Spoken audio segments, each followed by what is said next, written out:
Hello friends, આજે આપણે બનાવીશું માવા બદામ આઈસ્ક્રીમ।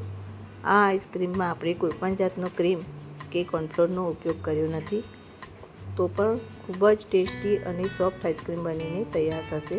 તો એના માટે સૌથી પહેલાં આપણે એક મિક્સર જારમાં બદામ, કાજુ અને 1/4 કપ ખાંડ ઉમેરીશું અને આ કાજુ, બદામ અને ખાંડનો આપણે પાવડર કરવાનો છે। હવે આપણે એની અંદર 1/3 કપ મિલ્ક પાવડર ઉમેરીશું અને ત્યારબાદ ઘરે બનાવેલું પનીર ઉમેરીશું। આ પનીર મેં આપણે ઘી બનાવતી વખતે જે અંદરથી દૂધ નીકળે છે એને ફાડીને અને ઘરે બનાવ્યું છે। ત્યાર પછી અંદર આપણે 1 કપ દૂધ ઉમેરીશું। હવે આપણે ફરીથી મિક્સર ચલાવી લઈશું અને એની સરસ ફાઇન પેસ્ટ તૈયાર કરીશું। ત્યાર પછી અંદર અડધો કપ ફ્રેશ મલાઈ ઉમેરીશું। મલાઈ તમારે ફ્રેશ જ લેવી।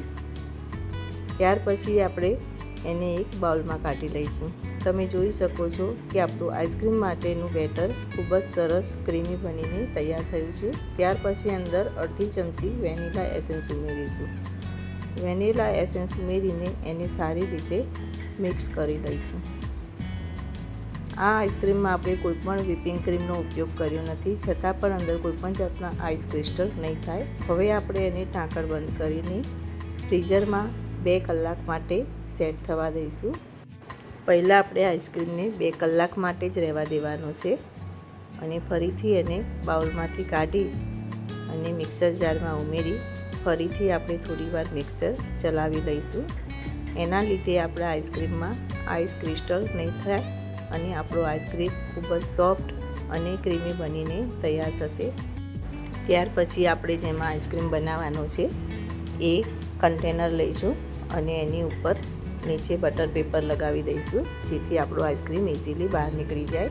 ત્યાર પછી ઉપર બદામની કતરણ ઉમેરીશું અને આપણે જે આઈસ્ક્રીમ માટેનું પેસ્ટ તૈયાર કરી છે એ ઉમેરતા જશું અને બદામની કતરણ ઉપર ગાર્નિશિંગ કરતા જશું। લાસ્ટમાં ફરીથી આપણે બદામની કતરણ ઉમેરી અને ગાર્નિશિંગ કરી લઈશું। હવે આપણે એને ફ્રીઝરમાં 7 થી 8 કલાક માટે સેટ થવા દઈશું। 8 કલાક પછી આપણે એને અનમોલ્ડ કરીશું અને બટર પેપર કાઢી લઈશું। તો તમે જોઈ શકો છો કે આપણો ખૂબ જ ક્રીમી અને સોફ્ટ આઈસ્ક્રીમ બનીને તૈયાર થયો છે, એ પણ ખૂબ જ સસ્તામાં। જો તમને મારો વિડીયો પસંદ આવ્યો હોય તો લાઈક, શેર અને સબસ્ક્રાઈબ કરવાનું ભૂલતા નહીં। તો તમે પણ એકવાર આ આઈસ્ક્રીમ ઘરે ચોક્કસથી બનાવજો।